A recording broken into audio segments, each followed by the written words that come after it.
great to be here, though. It is great. Actually, I was coming back here, and I was thinking to myself, you know, the first speech that I made after I was mayor to a larger group was to the Vancouver Board of Trade.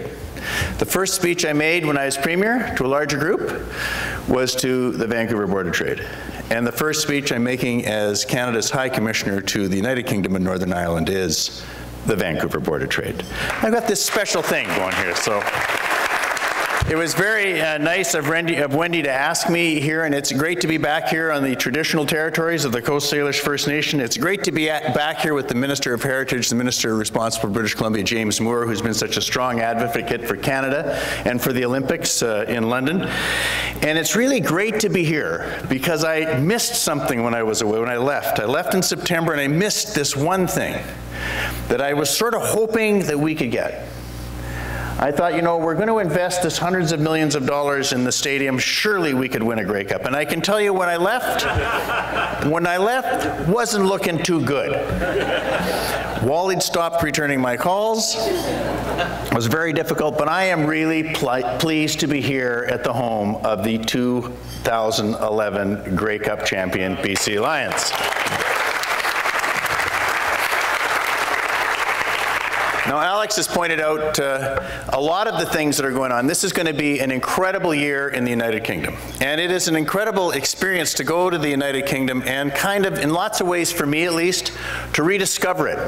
We all learn about the United Kingdom and its history and its connections to us, to all of us as Canadians from here in British Columbia. But, you know, the world is quite a bit different when you're there in the United Kingdom. And people have asked me, you know, what's it like being a High Commissioner? Actually, to be honest, the first thing they ask me is, what on earth is a High Commissioner?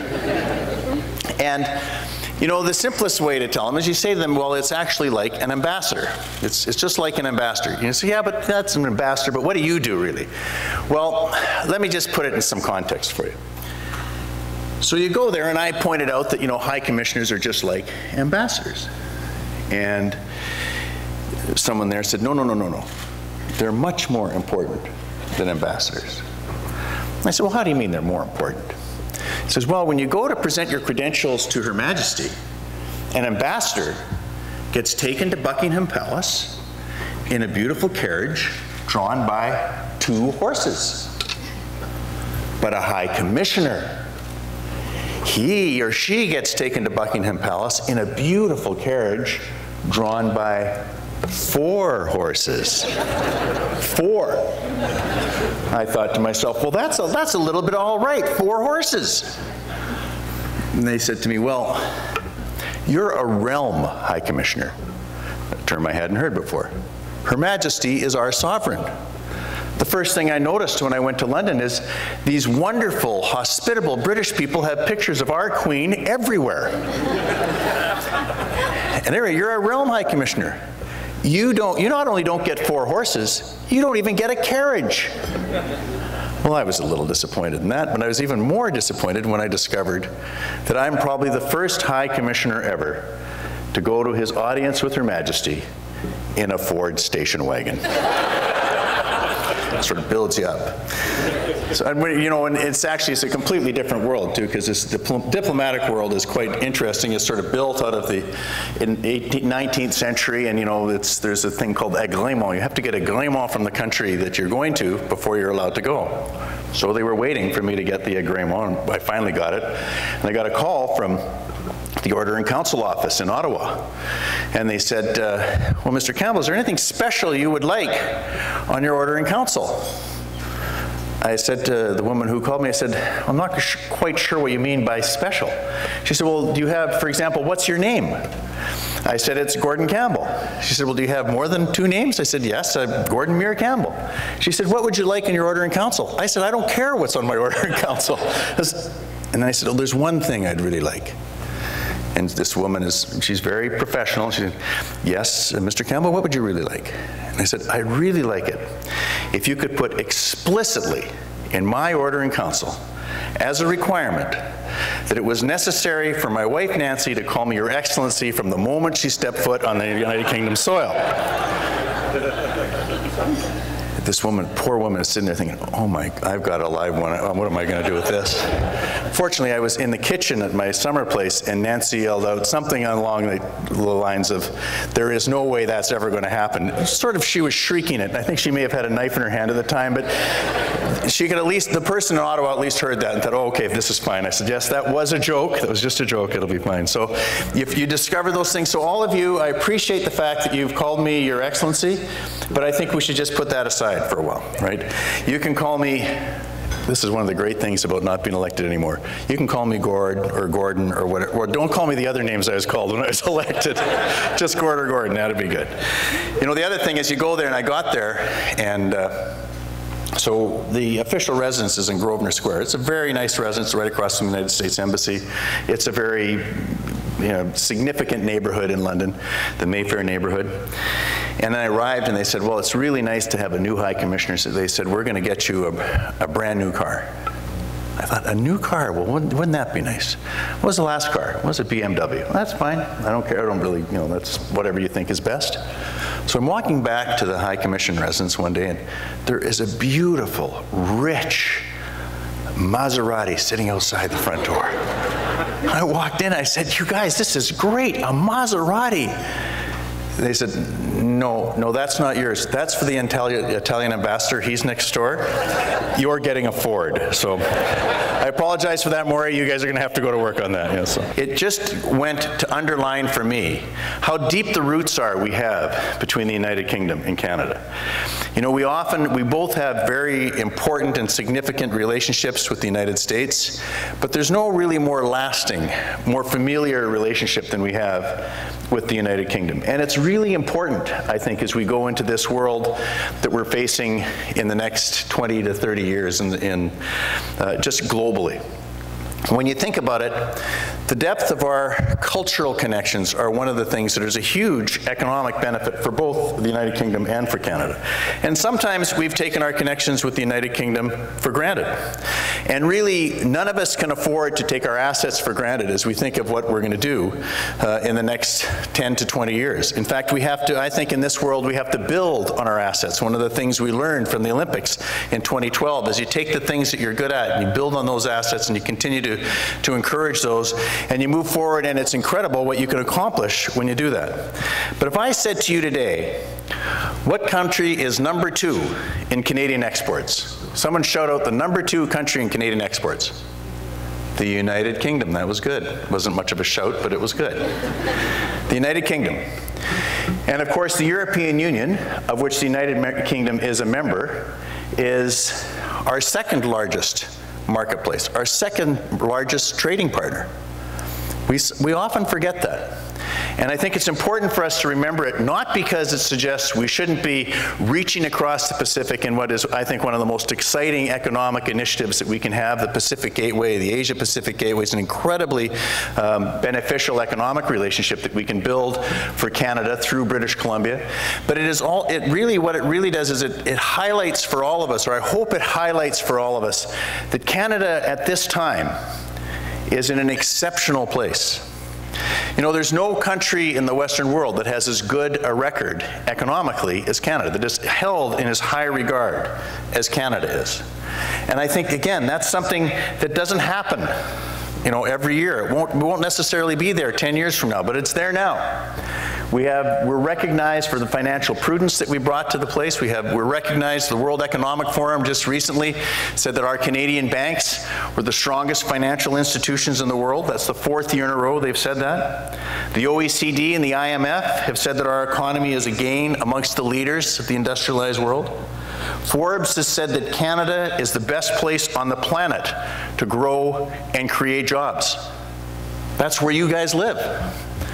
That's where you are able to build the kind of future that you want. And you can build the future to Europe by building on the assets we have there, or you can do what the Prime Minister is doing right now. You can reach across the Pacific and start thinking about the incredible opportunities that are presented by China and Korea and Japan and the ASEAN countries. Another thing I learned when I was part of the United Kingdom is we have tended to think about the Asia Pacific. There is a lot of Pacific. There's a North Pacific and the South Pacific. And there is no one that is better positioned to create a bridge between the United States and the North Pacific, or Europe and the North Pacific, than Canada. My first 2 or 3 meetings that I had with officials in the United Kingdom, they asked me about our connections with China. They asked me about our connections with Korea, and they asked me about what we could do to teach them and help them as they pursue their new initiatives. And their initiatives are very similar to our initiatives. I was the High Commissioner for about a week before they sent me back from the United Kingdom to Ottawa, because Prime Minister Cameron was going to be meeting with Prime Minister Harper and with the Canadian Parliament. And it was really an exceptional day to be there. I'm sure Minister Moore was there as well, but it was the sort of the depth of the warmth that was felt from both sides of the House for Prime Minister Cameron, and as he presented his piece to all of us, was, I think, something that was really telling about the importance of the relationship we have between Canada and the United Kingdom. We sometimes forget that we are the senior member of the Commonwealth. When we do Remembrance Day, the royal family places a wreath at the cenotaph, and then the Prime Minister of Britain does, and then the Leader of the Opposition of Britain, and then the Secretary of State, and then the High Commissioner for Canada. Her Majesty hasn't visited any other member of the Commonwealth as often as she has visited Canada. And this year, not only will the United Kingdom host the 2012 Summer Olympic Games, which I'm sure will be the best Summer Olympic Games ever. I mean, that's okay. We like to celebrate success. You guys are going to be great. But it's also the Diamond Jubilee for Her Majesty. And what an incredible life of commitment, of duty. What an incredible example she sets for all of us about public duty. Her life and her family's life have been dedicated to that. So this is our chance to celebrate that, 60 years. Here's a little story for you that most of you wouldn't know. My sister would know it. My great-grandfather was a commissioner of the Northwest Mounted Police. He was also a commissioner of the Royal Northwest Mounted Police. He was also the first commissioner of the Royal Canadian Mounted Police. This is the part that I think is neat. He actually represented Canada as the head of the RCMP delegation at Queen Victoria's Diamond Jubilee. So it's kind of a neat thing for me to be, I can put a picture of him up there and say, yep, I'm going to be trying to represent Canada at Queen Elizabeth's Diamond Jubilee. And it's going to be a spectacular number of days. It's the whole year will be a celebration, but the 4 days in June that they celebrate will be incredible. There'll be a major regatta on the Thames. There will be the ceremony of Thanksgiving. There will be a major concert, and I don't know if you followed carefully, but there will be a major celebration, my bet is, throughout Britain, in villages and towns all over Britain, are actually asked, or they're not asked, they're able to celebrate in their own way, in their communities, in their blocks, or whatever, Her Majesty's reign. I think it's going to be an incredible, incredible opportunity. And, you know, even though I didn't get a carriage to go to visit Her Majesty, and I didn't get any horses, I think it'll be kind of neat to see her being drawn in that gold carriage to the evening of Thanksgiving. I should tell you a quick story about British Columbia. So when I'm Premier, the Queen was here, Her Majesty was here for the 2002 Golden Jubilee. And we were out at UBC. And there is nobody, I have never, and I've been involved in public life for a long time, I've never seen anyone who is as good at dealing directly with individual people and making them know that they are right in the middle of her world as Her Majesty. So when you go, there's a fence, and there's a bunch of people beside the fence, and Her Majesty goes along the fence and chats with people.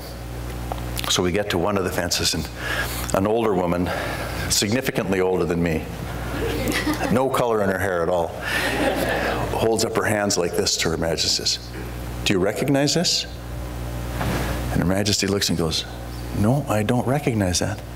She says, "Here, here, here." So Her Majesty takes it, and she looks at it, and she looks back at the woman. She says, "I don't recognize that." And the woman says, "Well, it's a model of your coronation carriage." Her Majesty says, "Oh, isn't that wonderful? Would you like me to keep it?" The woman says, "No, that's my model of the coronation carriage." She takes it back. Anyway, she really is spectacular the way she does that. But let me just, the story to carry on, let me just point out in terms of the connections with Canada. We are right now in the middle of a comprehensive economic trade agreement between Canada and the European Union. And I think one of the things here on the Pacific Rim, you have to say to yourself, well, why are we caring about the comprehensive economic trade agreement between Canada and the European Union? I want to explain why, because I think it's really important. The whole world will watch whether we are successful in that negotiation or not. Canada right now is in the midst of a major advance in terms of trade. They are looking to not just complete the comprehensive economic trade agreement in 2012 with the European Union. They're looking to encourage, revitalize the agreement with Korea. They're looking by 2013 to have a free trade agreement or an open trade agreement with India. They've just announced, the Prime Minister in his trip to India has just announced a major new trade partnership with China. All of those initiatives, including the Trans-Pacific Partnership, will look to see whether Canada is able and takes this seriously enough to conclude the comprehensive economic trade agreement with the European Union. And it's not just that we'll open opportunities for all of us here and opportunities for Europe. We will be the only country in the world that has a direct connection with Europe and a direct connection with the United States. And it goes back to what I was saying before. As soon as we take our benefits and our assets for granted, we're going to lose the opportunities that are before us. They are there before us, and I'm hopeful that we will not just conclude this, but we will get on with it as quickly as possible, because it's going to represent huge economic benefits for Canada. And those benefits are benefits that you can take advantage of and you can pursue. As you see every time you walk into a Chapters bookstore or an Indigo bookstore, the world needs more Canada, and Canada also needs more of the world. We are a small, open trading economy. We have enormous energy resources, enormous mineral resources. We have exceptional, and this is important for people to remember, educational resources. One of our best exports is education. And we can do that, and working with universities across the country, it's incredible what we'll be able to accomplish as we look forward to doing that. We have a large aerospace industry in Canada, including right here in British Columbia. And those are opportunities that will be opened up and be able to be advanced as the comprehensive trade agreement is completed in 2012. It's very ambitious, it's very broad-ranging, it allows for skills movement, it allows for opportunities in a whole series of sectors of the economy, and it's something that I think we should all work together to try and accomplish. It's something that we should work together to try and accomplish, because there's few things in the world that will do as much to enhance our economy as trade. As David Cameron said when he came to the Parliament buildings in Ottawa last September, the truth is, trade is the biggest wealth creator we've ever known. It is the largest stimulus we can give our economies right now. And Canada without trade is Canada without the quality of life that we've all grown to accept and to love. Our forest industry in this province would be on its knees if there wasn't trade. Trade with the United States, yes. Opening up trade, massive improvements in trade to China, to Korea, to Japan. Our mining industries are enormous. They are global industries that require trade for us to have the advantages that we get in our mining industries throughout the province, throughout the country. And we should remember this. Even sitting here in British Columbia, the best place in the country, all the rest of the country is pretty darn good as well. And as we think of that and we think about how we can do things together, I think we should actually learn from our Olympic experience. We live in a place that allows us to accomplish just about anything we set our minds to. I can tell you, when you talk globally about what's taking place in the economy in Canada, Prime Minister Harper, Minister Flaherty, and Mark Carney, the Governor of the Bank, are very, very highly regarded. As one person said to me from Barclays Bank, he said, it is the best brand that Canada's had. It's the best brand export that Canada has right now, are those three men. And the financial prudence we've shown with our financial institutions, the strength we've shown in our public life in making difficult and challenging decisions. I think that's something to build on. It creates a foundation that allows us to move ahead. It creates a foundation that allows us to imagine what we want to be. Imagine what we want our country to be 10, 20, and 30 years from now. and then commit ourselves to doing that. When we hosted the Olympic in 2010, the first thing we thought was, how do we introduce British Columbia to Canada? How do we make this Canada's Olympics? And how do we use it to show Canada to the world? Now, the 2012 Olympics are going to be significantly different. There is a quantum difference in the size of the Olympics and the challenges they face. They're recreating an entire community, if you want, in East London in the 2012 Olympics. In 2010, we really weren't doing that. But we did say, we're all in this together. It's the biggest single private-public partnership we've ever had in Canada. The lead partner was the federal government. The province of British Columbia was an important partner, but every province in the country contributed. And you know, when I saw Alex Bilodeau win his first gold medal, I didn't stop and say, is he from British Columbia or is he from... He was a Canadian. And he represented all of us. And his story represented all of us. And when Sidney Crosby scored that goal, that incredible goal on that last day, that last event of the Olympics, to give us more gold medals than had ever been won, I didn't stop to think, which province is he from? Nova Scotia. I did stop to think, he's Canadian. That's Canada's team. When our women won their gold medal, that was Canada's team. That was Canada. When we came forward and said we were going to show off Canada to the world, we did that. When Dick Ebersol said to me after the Games, it was the safest he had ever felt at an Olympic Games, and he didn't see a gun. That was Canada's Games. That was Canada. So here I can tell you, as your High Commissioner in the United Kingdom, that one of the things that I think is most important is we don't have to be aggressive, but we do have to be assertive. We don't have to be cocky, but we do have to be confident. We have to understand what we have and what we can give to the world. One of my most lasting stories, very personal story about the Olympic Games in 2010. As you know, I worked in the Olympic Games. I was a big cheerleader for the Olympic Games for a long time. We got them in 2003, in July of 2003. It was an incredible day. We were going on and we were getting right up to the opening ceremonies in 2010. And John said to me a few days before the opening ceremonies, we're going to do a rehearsal. Would you like to come? And of course, John was his normal John self, starry-eyed about how incredible this opening was going to be. And I said, you know, John, I don't want to come. I want to go and I want to watch it when everyone else is watching it.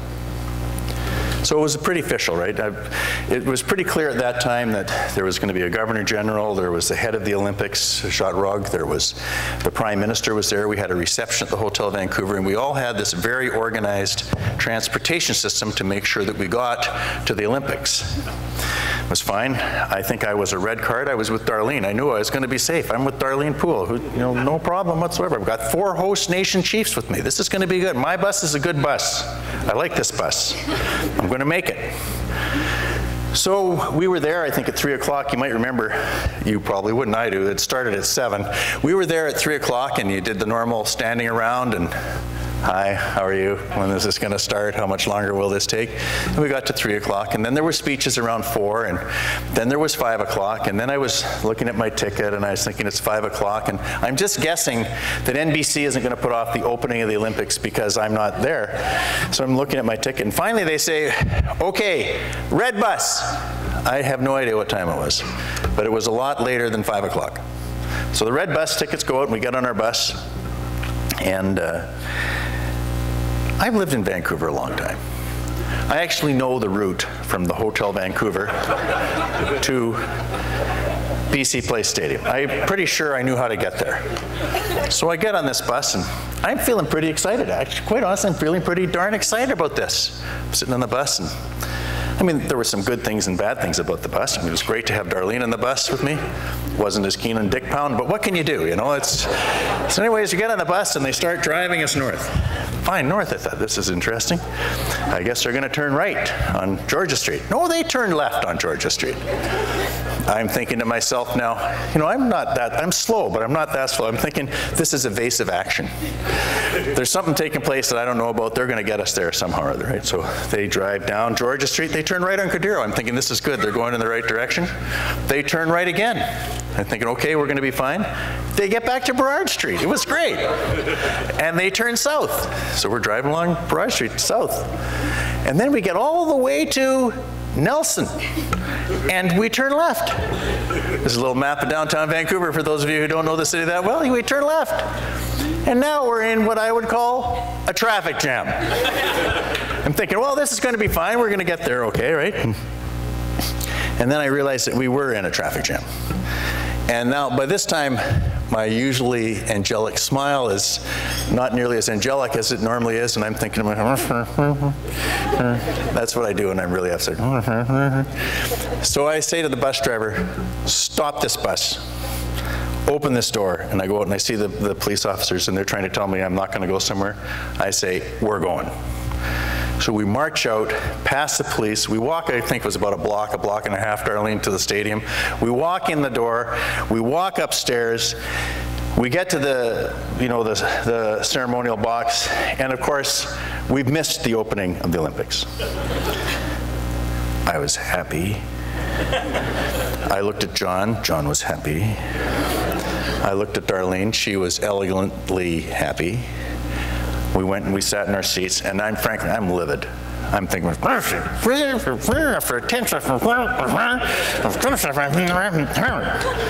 sit down beside Mrs. Harper, and bless her, I wish I could remember what she said, but she made me laugh twice.